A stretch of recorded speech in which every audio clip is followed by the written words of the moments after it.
Hello, once again, my fellow YouTube subscribers, friends, uh, people just interested in watching my channel to see what I have to say, what I have to bring to the table. A lot of people have been coming up to me as far as who, work with me or know me personally, been asking, hey, you uploaded anything new lately, and it's been a while since I've been on it, and you know, interested on other things you have to share if you got anything new. So definitely see you making an impact with people who interested in the truth. Not fabricated stuff. Comedy and all that. It's okay to laugh, but in the times we in, it's a lot of things that's not that comical. It's a lot more serious than comical. Not saying to get rid of our personalities and to be serious all the time, but the serious should outweigh the comical. So, but anywho, y'all know me, busy bee, working, trying to stay afloat. Just yesterday, I was spending time with my girlfriend, I guess, and I was teaching her and showing her history and stuff like that, and she was looking at me smiling and at the same time nodding off like, oh yeah, I'm listening to you, I'm listening. And I'm like, hey, this fascinating me. Oh, I love the truth. And she looking at me like, like what is supposed to be me and you right now, not me up in a history class. But she definitely interested in the stuff I was sharing and teaching. It's just that, like, hey, we supposed to be spending time together. Supposed to be, taking me through a history lesson.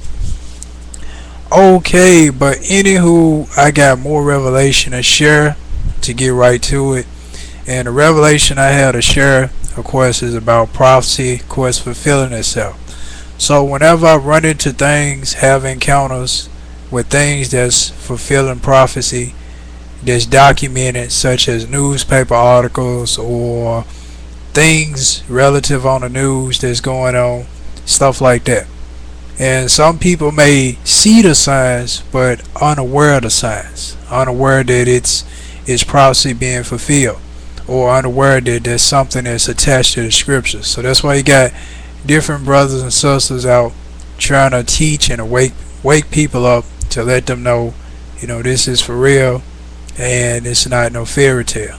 And I know some people fear when they hear the truth, when they see the pieces coming together, when they hear the truth, but you shouldn't fear. I mean, why fear if you know that you're doing like you're supposed to do, or you ain't got nothing to worry about. And some people, I remember reading in this book called Touch Points, and it was talking about death. It's talking about different situations and experiences we have throughout life. And like, let's say stress, at random.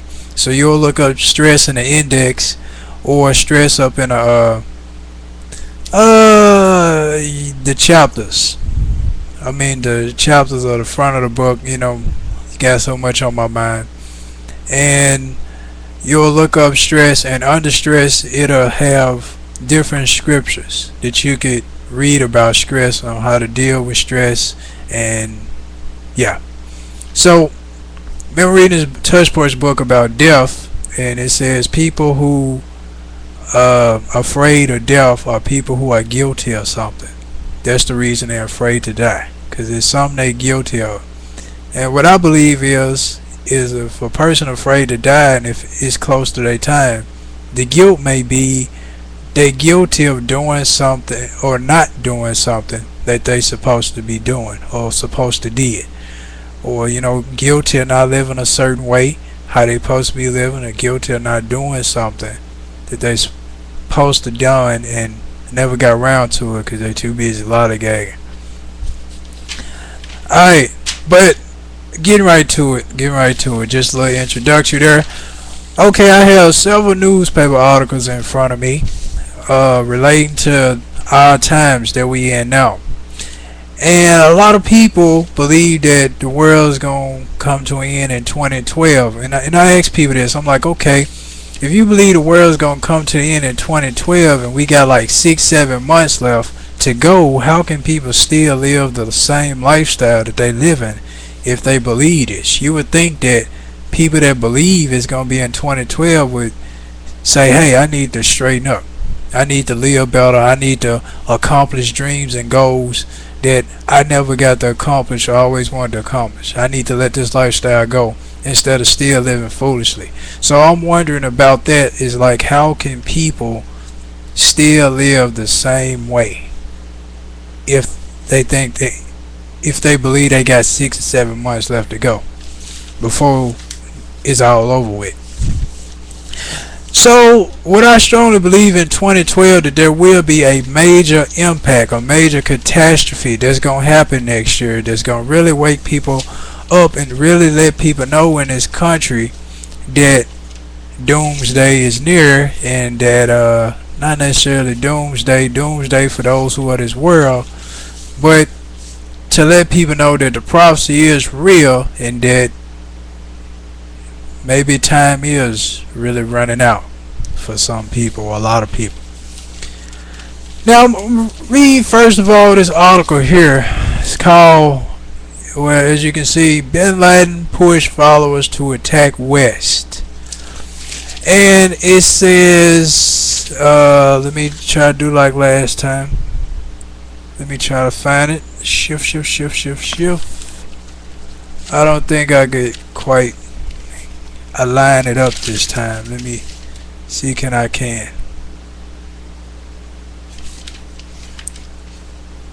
Okay, here we go. It says, let me zoom in. Gotta get a good angle. It says, in one particular, well, it'll be best if I hold my hand to read it. Just trying to do like I did on one of my other videos to get it. But it says, in one particular macabre bit of mathematics, Bin Laden's writings show how musing over just how many Americans he must kill to force the U.S. to withdraw from the Arab world. He concludes that the smallest scattered attacks since 9/11 had not been enough. He tells his disciples that only a body count of thousands, something on the scale of September 11, 2001 attacks, would shift U.S. policy. So Bin Laden is not dead, by the way. A lot of you think Bin Laden is dead, and the reason they bringing Bin Laden up again is because of a recent video that I showed about Bin Laden, known as Saladin, the leader of the 21st Century Crusades. Yeah. But of course, Bin Laden wants a major impact to happen, and indeed it's going to happen, because there's prophecy about in Genesis 15 and 13, and also in Obadiah, about judgment to be brought on this country. And because of the Crusades, which I mentioned about, so watching my videos about Muslim mosque equal colonization, and a video after that spoke about it in reference to that. So to show you real quick right here in this article, this is Egyptian strife rages for Muslims and Christians. And let me read right here this article. Here we go. Let me see. Let me start off in the beginning, if I could get it. Said relations between Egypt's Muslims and Christians degenerated to a new low Sunday, with riots that left 12 people dead and a church burned, adding to the disorder of the country's, I'm trying to look at it from my camera here, country's post-evolution transition to democracy. Yeah, I read that right. We're post-revolution. I didn't see the R. And it talks about Muslims killing Christians over in Egypt. Of course, like I said, the Crusades, and it is taking place, and this is what I was talking about, the prophecy about the Crusades. And that's still going on, even though the media is not covering it, because there's so many other events to cover that's going on in our times. This is what I was talking about, the Crusades. It's going to be a war of all wars that take place. The war of all wars, like I said, World War III, Holy War, the Crusades, and Jesus versus Satan. The war took place in heaven, going to take place on earth. It's going to be a killer war. And it says the bloodshed began at about Saturday, when a word spread around the neighborhood that a Christian woman who married a Muslim had been abducted and was being kept in a Virgin Mary church against her will. The report, which was never confirmed by local religious figures, sent a large mob of Muslims towards the church. Christians created a huge barricade around the building and clashes erupted. Gunfire sounded across the neighborhood, and witnesses said people on rooftops nearby was firing into the crowd. So it's basically this whole thing is talking about tear gas and some more about what's going on here. And you see the riots going on where they fighting, or look like he conquered something, or I don't know. I think, yeah, there's Muslim brothers out in the street. So yeah. So Memphis, Tennessee. Oh, look at that. And let me go to this article. Well, it don't got a fat headlines on it. It's a historian awash, street historian awash with info. This is Memphis, Tennessee. This is downtown Memphis. And as you can see here,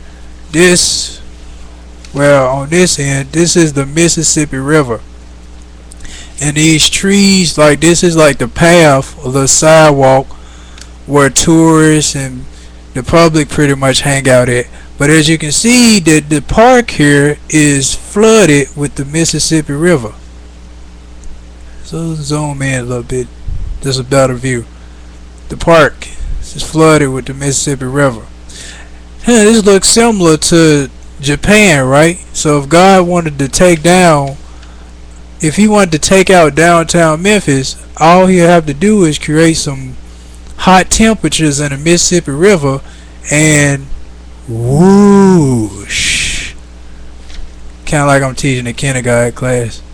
But yeah, hot waters in Mississippi River, and all this right here, downtown Memphis, will be gone if a tsunami hits. So, thought I'd share that one. And it's one more I wanted to show you. Of course, in Matthew chapter 24, Jesus speaks about earthquakes in diverse places, right? So we had an earthquake in China. We had one in Japan, with Japan pretty much going underwater.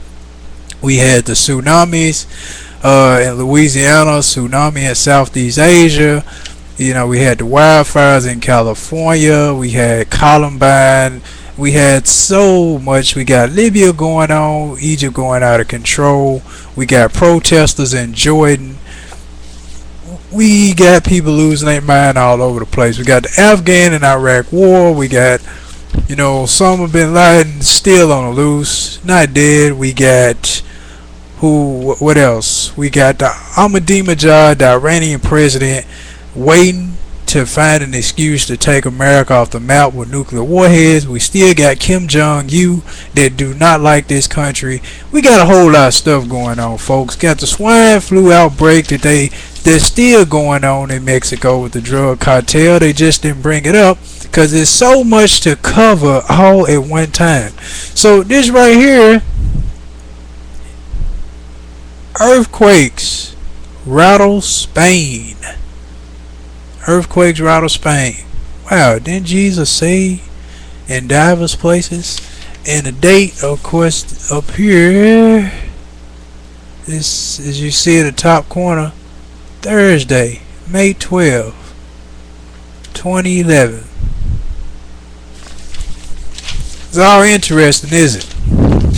So, thought I'd share and keep you enlightened about the prophecy that's going on. And as always, peace be unto you.